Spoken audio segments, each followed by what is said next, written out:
First days at the Galactic Academy always left me anxious. Not because I lacked confidence in my abilities, quite the contrary. As a Viridian, I possessed natural physical advantages that most species could only dream of. More arms, enhanced vision, and a neurological system that processed combat scenarios 3 times faster than the galactic average. No, my anxiety stemmed from having to interact with the bizarre collection of species that somehow qualified for advanced combat training. Attention, cadets. Form your circles according to your assigned combat groups, Professor Zarlox announced, his booming voice echoing through the massive training arena. I glanced down at my holo badge. Group 7. Fantastic. I scanned the arena, spotting a small gathering beneath a floating 7 marker. This should be interesting, I muttered, making my way toward my assigned group. There were 6 of us total. A Krell with its armored exoskeleton gleaming under the lights, a pair of Jixari twins with their characteristic violet skin, a bulky Dorvian whose muscles seemed to pulse with each breath, and, wait, was that a human? I blinked, certain I had made a mistake. What was a human doing in advanced combat training? Their species came from a medium-gravity world with no natural defenses. No claws, no enhanced senses, no secondary limbs, just soft, fragile creatures who somehow managed to join the Galactic Federation through diplomacy rather than any impressive physical traits. Yet there she sat, a small human female, cross-legged on the floor, her eyes closed as if meditating. She had copper-colored fur. No, they called it hair on her head, and wore the standard training uniform that somehow looked 2 sizes too large on her small frame. Greetings, fellow combatants. The Dorvian's voice boomed with unnecessary volume. I am Grux. I have won 17 planetary championships in unarmed combat. The Krell clicked its mandibles together. Tekka. Specialist in exoskeletal offensive techniques. The Jixari twins spoke in unsettling unison. We are Pim and Pom. Synchronized neural combat is our specialty. Then all eyes turned to me. Korvik, I said simply. Viridian combat specialist. Finally, we all looked at the human, who had yet to open her eyes. Hello? Grux prodded. Your designation and specialties, human. Slowly, she opened her eyes. They were a strange blue-green color that reminded me of the ocean worlds in the Caspian sector. Jamie Fletcher, she said quietly.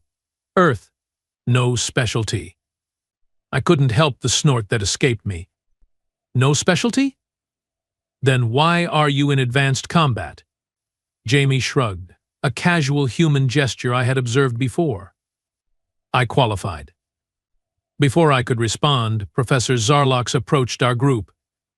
A Traxian war veteran with scars covering half his face, Zarlox commanded respect from even the most arrogant cadets.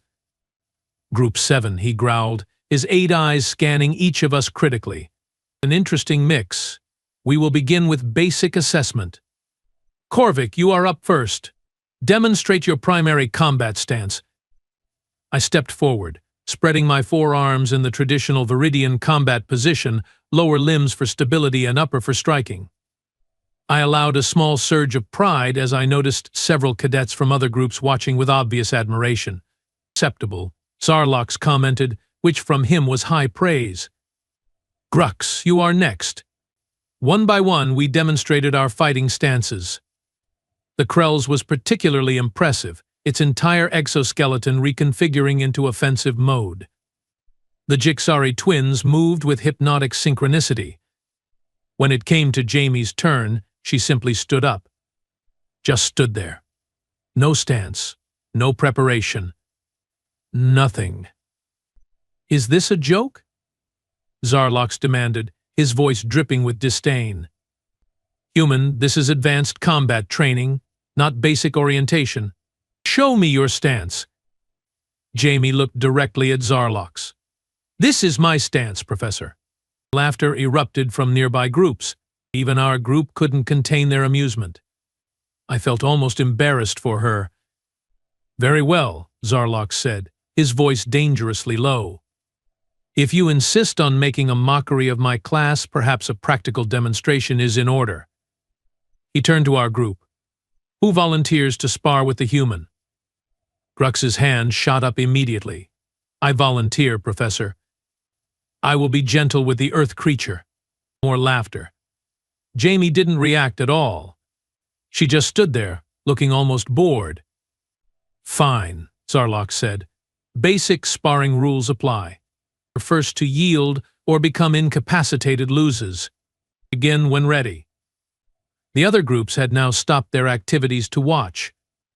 Nothing drew a crowd quite like an obvious mismatch.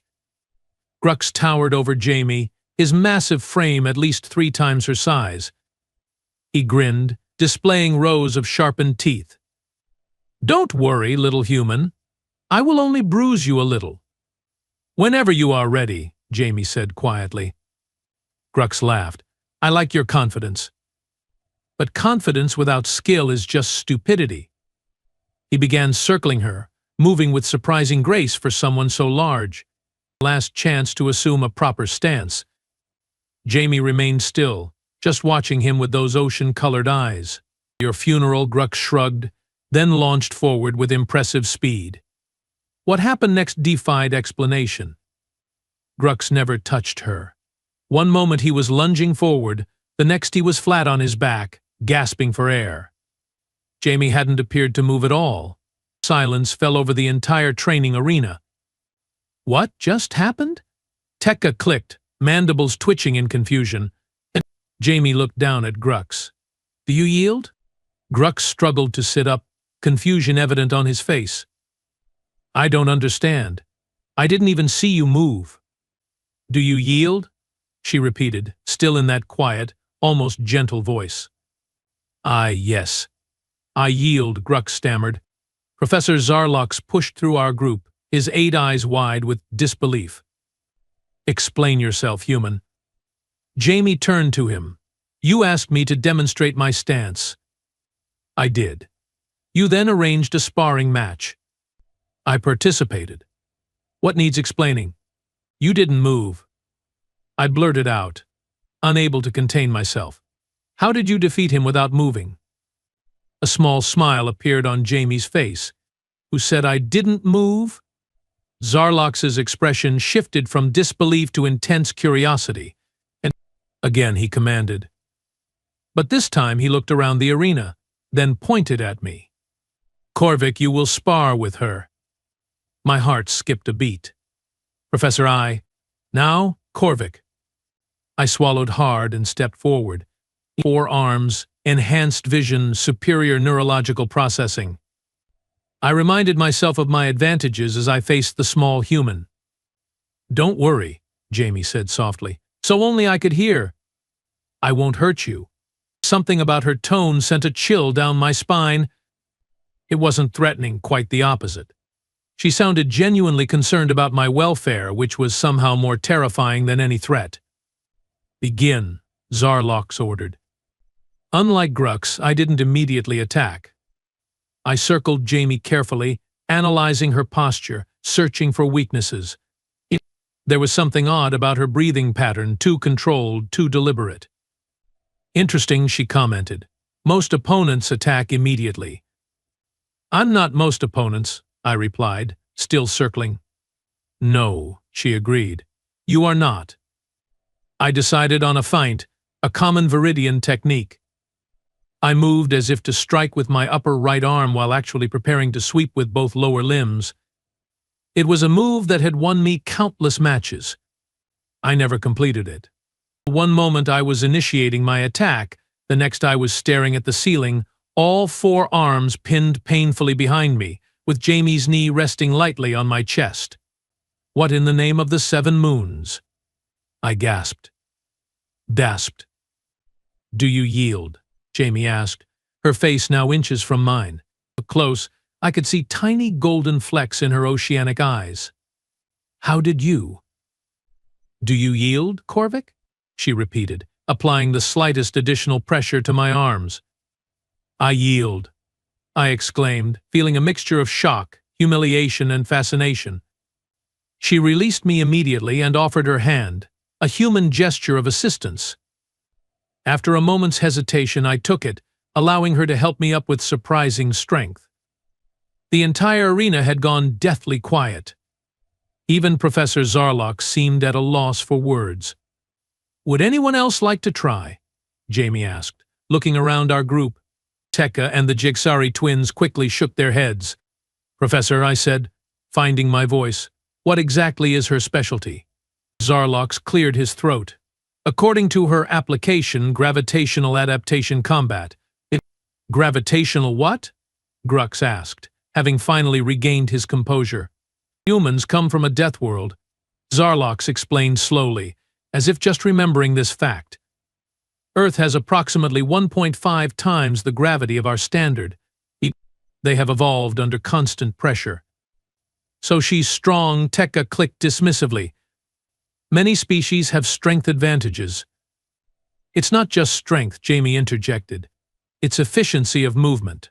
"Explain," Zarlok demanded, no longer sounding dismissive but genuinely curious. Jamie looked around at all of us. Humans evolved as pursuit predators on a high-gravity world with remarkably diverse and dangerous fauna. We don't have natural weapons like claws or enhanced senses like some species. What we have is endurance and adaptability. That doesn't explain how you defeated 2 opponents without appearing to move, I pointed out. "I did move," she corrected. "I moved exactly as much as needed, not a millimeter more." When you grow up on a world that constantly tries to pull you down, you learn not to waste energy. "Impossible," Grux muttered. "No one has reflexes that fast." Jamie shrugged. "It's not about speed. It's about anticipation. Your species broadcasts your intentions through micro-expressions, weight shifts, pupil dilation. To me, it's like you are announcing your moves before you make them."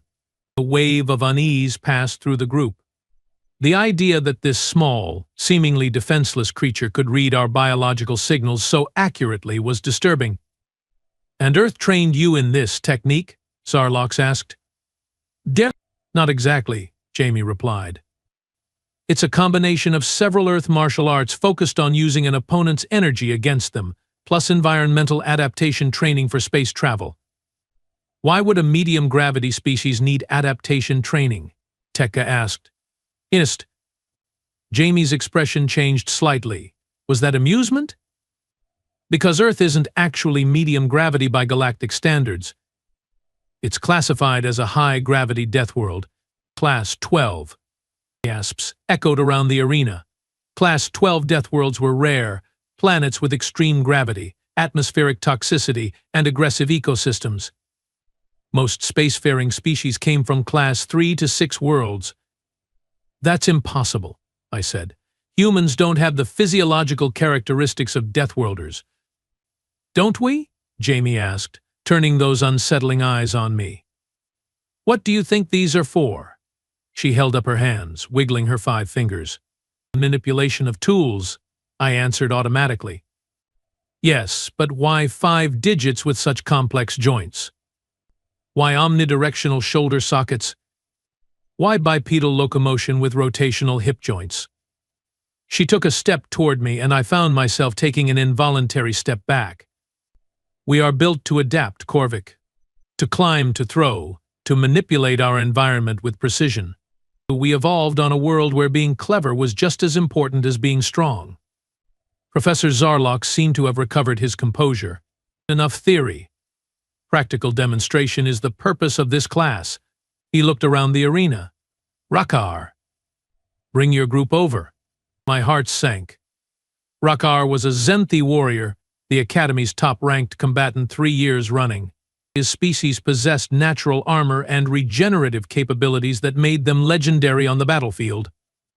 Rakar sauntered over, his scaled skin glistening under the lights.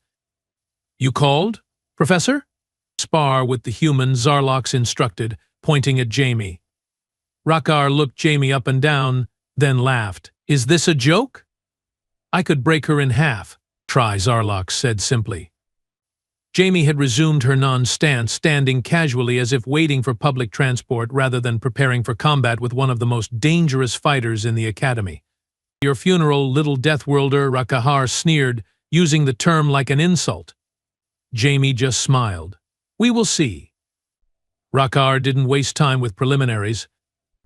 He attacked immediately, his massive form charging toward Jamie with frightening speed. She didn't move until the last possible second. Then, with a motion so fluid it was almost beautiful, she shifted slightly to the side, grabbed Rakahar's outstretched arm, and used his own momentum to send him flying across the training mat. Rakahar recovered quickly, spinning to face her with a snarl. Lucky move. Was it? Jamie asked. This time Rakahar approached more cautiously, circling Jamie as I had done. She tracked him with her eyes but otherwise remained still. He struck with his tail, a move famous for its unpredictability. Somehow Jamie caught it mid-swing, twisted, and Rakahar found himself flat on his stomach, arm and tail pinned behind him at what looked like a very painful angle. Yield, Jamie said. Not a question this time. Never, Rakahar growled, struggling against her hold. Jamie applied slightly more pressure. I heard a distinct cracking sound. Your scales are impressive, Jamie commented conversationally, but your joints have the same vulnerabilities as most vertebrate species. Yield now, or I dislocate your shoulder and fracture your third tail vertebra. The clinical precision of her threat was somehow more terrifying than any battle cry. I yield, Rakahar gasped. Jamie released him immediately and stepped back, resuming her casual stance as if nothing had happened. Professor Zarlox looked at Jamie with new eyes. Where did you learn to identify anatomical weaknesses across species? Earth has over 8 million species of animal life, Jamie replied. Comparative xenobiology is a standard course for anyone interested in off-world careers. I found myself staring at this human with a mixture of fear and fascination. Everything I thought I knew about their species needed reevaluation. Class dismissed, Zarlox announced suddenly. Except you, Fletcher. I want to speak with you privately. As the groups began to disperse, I lingered, watching Jamie approach the professor. Their conversation was too quiet to overhear, but I could see Zarlox's expression shift from skepticism to something approaching respect. Terrifying, isn't she? A voice said beside me. It was Tekka, the Krell. She's certainly unexpected, I replied carefully. I have heard stories about humans, Tekka clicked, mandibles twitching nervously. How they survived multiple extinction-level events on their homeworld. How they continued space exploration after losing entire crews to accidents. Their persistence is unnatural. I watched as Jamie nodded at something Zarlox said, then turned to leave the arena. As she walked past our group, she gave a small nod of acknowledgement. See you tomorrow, she said, with that same small smile that didn't quite reach her eyes. After she left, the arena erupted in conversation. Did you see how she took down Rakahar? She knew exactly where to apply pressure. I heard humans can survive with half their blood volume. They can regrow damaged organs. They intentionally poison themselves for recreation. The rumors grew more outlandish with each passing minute. I tuned them out, my mind replaying the fights I had witnessed. Something didn't add up. I'm going to the library, I announced to no one in particular, then headed for the exit. I needed to learn more about humans, about Earth. Because one thing was becoming increasingly clear, we had severely underestimated this species. And Jamie Fletcher was just the beginning. The Academy Library was eerily quiet as I hunched over the holographic display, scrolling through information about Earth. Most of what I found was standard interspecies protocol documents, trade agreements, and tourist advisories. Nothing that explained how a small human female could effortlessly dismantle the Academy's top fighters. Computer, access xenobiology files on humans. Authorization, Korvik, Combat Cadet, Level 3. The display flickered, then populated with new data. What I saw made my forearms tense involuntarily. That can't be right, I muttered, leaning closer. According to the files, humans had evolved on a planet with not only high gravity but also extreme temperature variations, atmospheric toxins, and countless predators. Most bizarrely, they possessed redundant organs, a skeleton made of regenerating calcium structures, and a circulatory system that could rapidly self-seal wounds.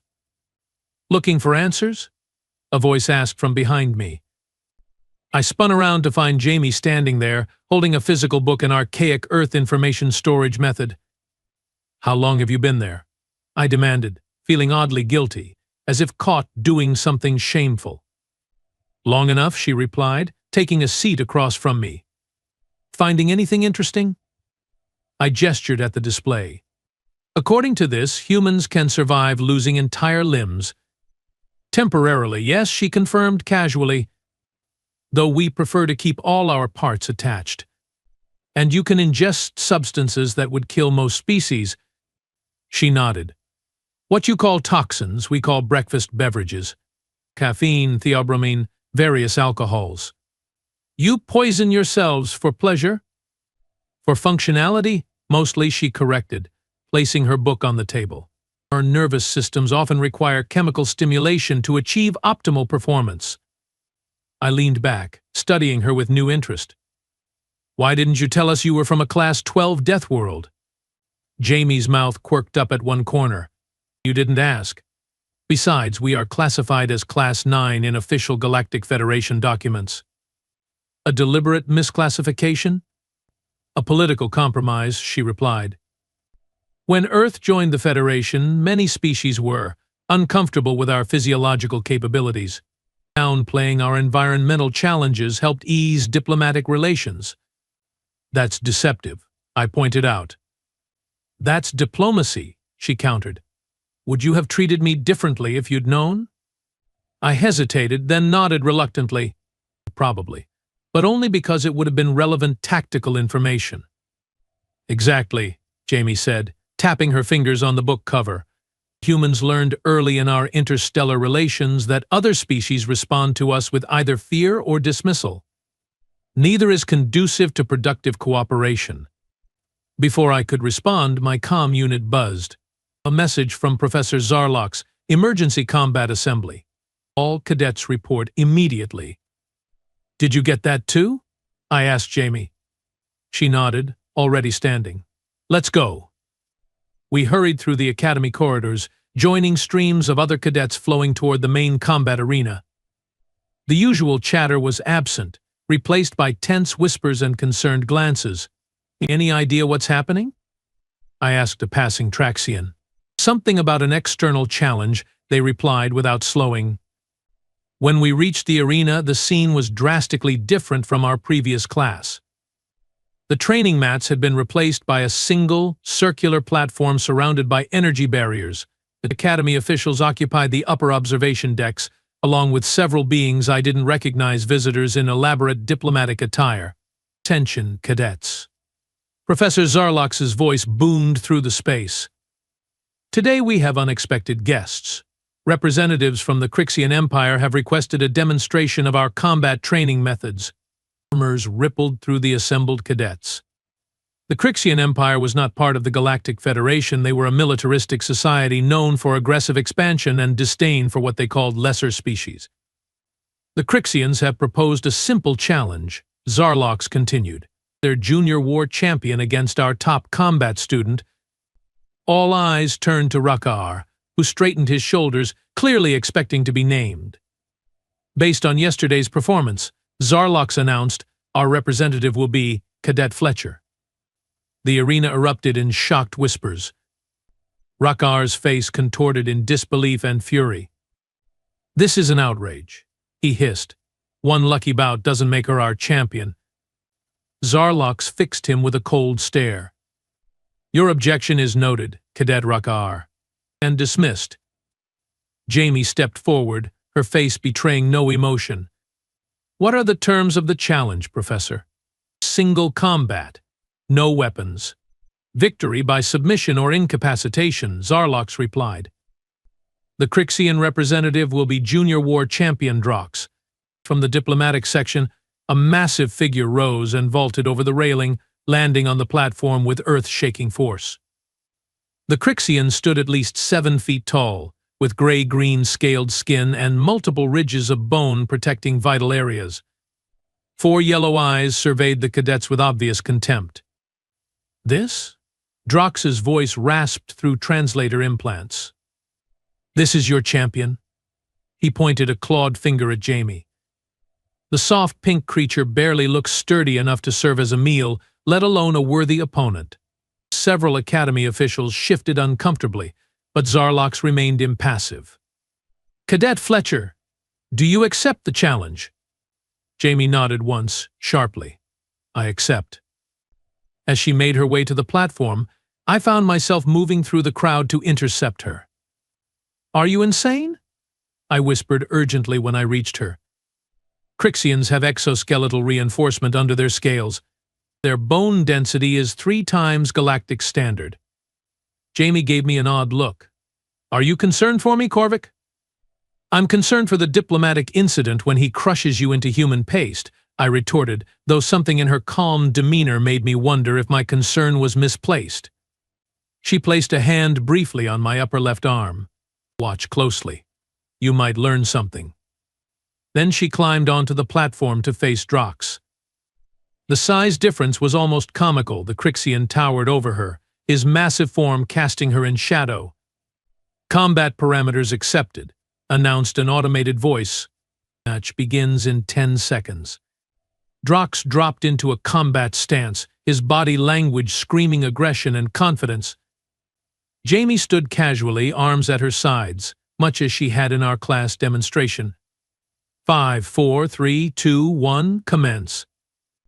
Drox moved with surprising speed for his size, covering the distance between them in a blur of motion. His clawed hand swept toward Jamie's head in what would have been a devastating blow. It never connected. Jamie ducked under the strike with millimeters to spare, then stepped inside his guard. Her movement was so precise, so economical, that it almost appeared choreographed.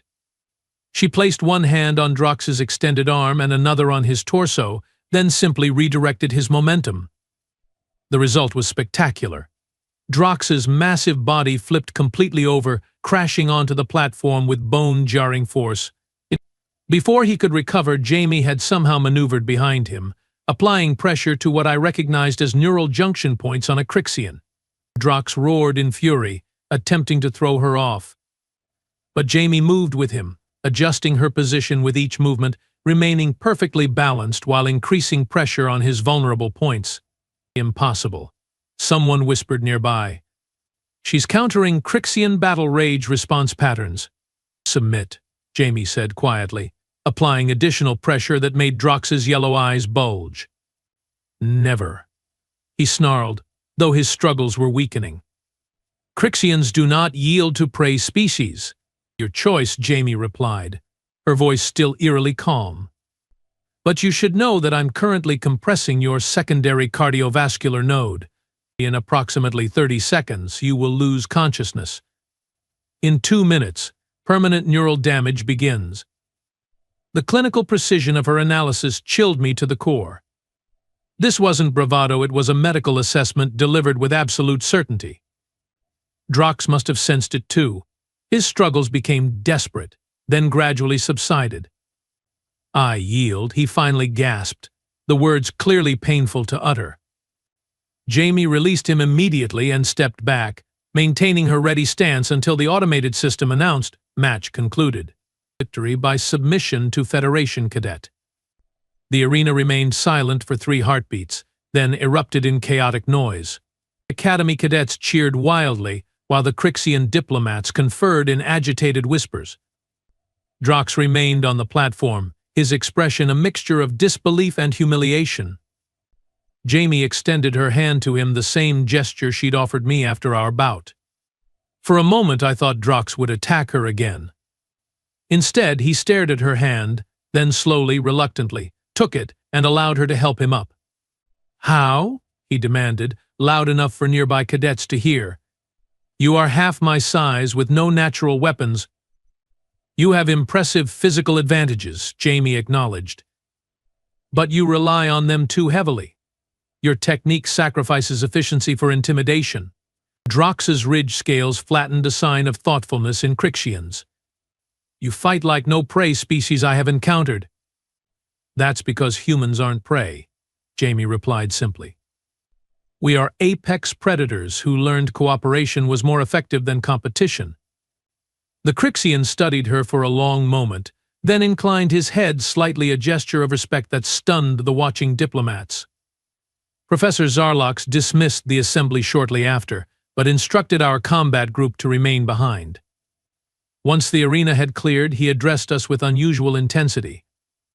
"What you witnessed today goes beyond a simple training exercise," he said. "The Crixian challenge was a test not just of our combat training, but of the Federation's military readiness. They were scouting our capabilities." Tekka clicked, mandibles twitching nervously. "Precisely," Zarlox confirmed. "And thanks to Cadet Fletcher, they have received an unexpected message about those capabilities." Jamie had remained silent since the match ended, but now she spoke up. "They will be back. And next time they will be prepared for human combat techniques." "Which is exactly why we need to accelerate your training," Zarlox replied. "All of you. The Crixians respect strength above all else. Today we showed them strength they didn't expect, but it won't be enough to maintain deterrence." "So what happens now?" asked Grux, unusually subdued after witnessing Jamie's performance against Drox. "Now," said Zarlox, "Cadet Fletcher will help train all of you in human combat principles." Jamie looked surprised for the first time since I'd met her. "Professor, I'm not qualified as an instructor." "Your demonstration suggests otherwise," Zarlox countered. "And we need every advantage we can get." "Wait a minute," I interjected. "You are telling us the fate of Federation-Crixian relations now rests on combat classes?" Zarlox fixed all 8 eyes on me. "Diplomacy between predator species is always underpinned by mutual respect of capabilities, Cadet Korvik. Today's demonstration earned us time. What we do with that time determines what comes next." After Zarlox departed, our group gathered around Jamie, all previous skepticism replaced by eager curiosity. "How do you identify weak points so quickly?" Tekka asked. Can you teach us that joint lock technique?"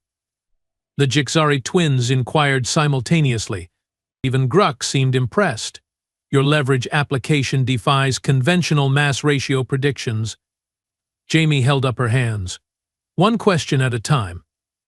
And before we start, you should understand something important. Human combat techniques aren't about being stronger or faster. They are about being smarter with the strength and speed you already have."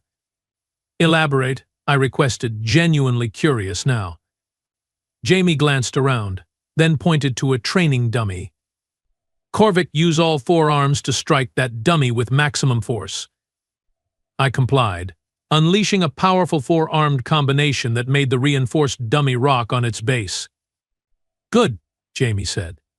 "Now I will do the same."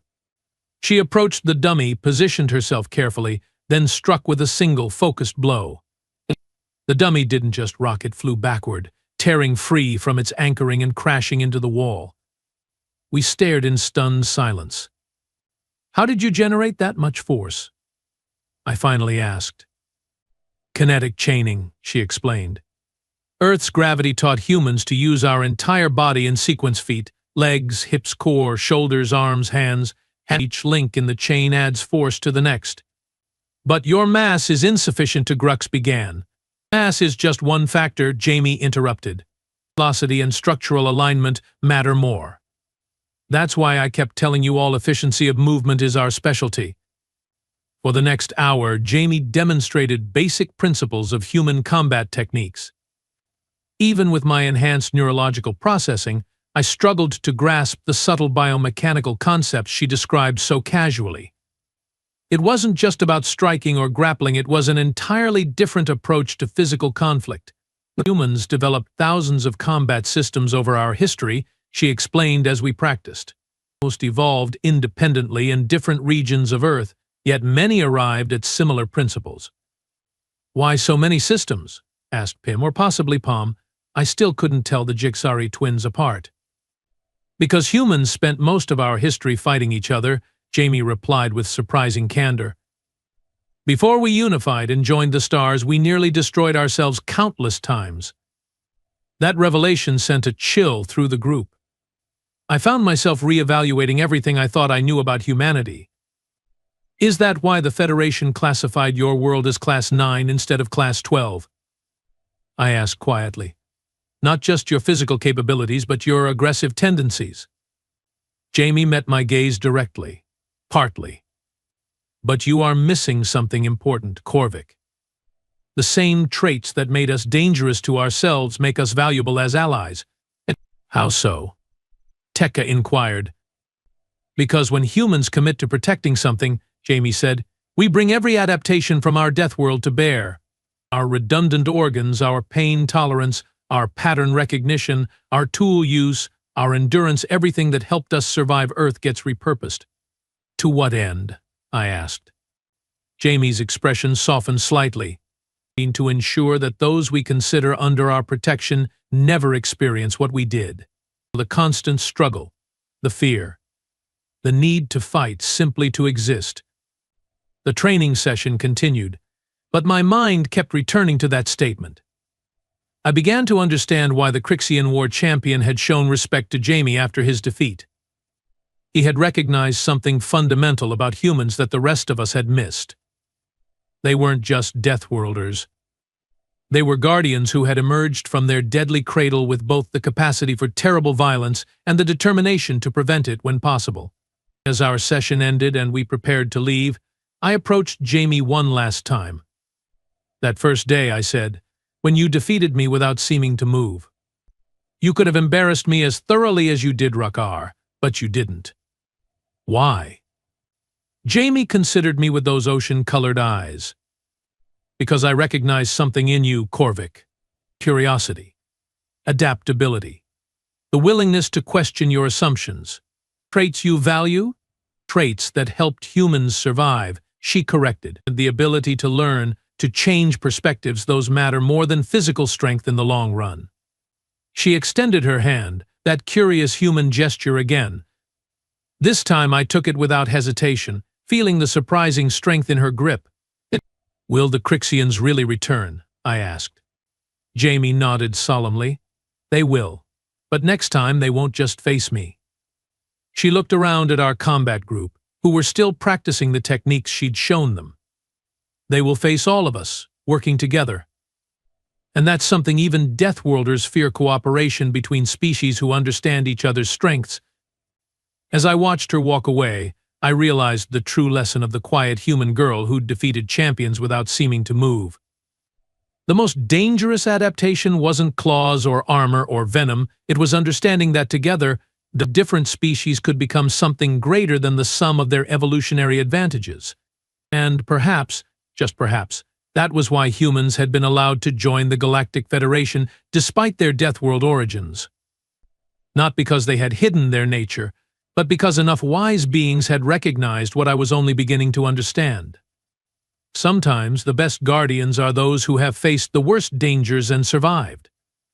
Sometimes the quietest warriors are the ones you should fear most. And sometimes a small human woman sitting silently in combat class is exactly what a diverse galactic community needs to remind everyone that appearances can be the most deceiving adaptation of all.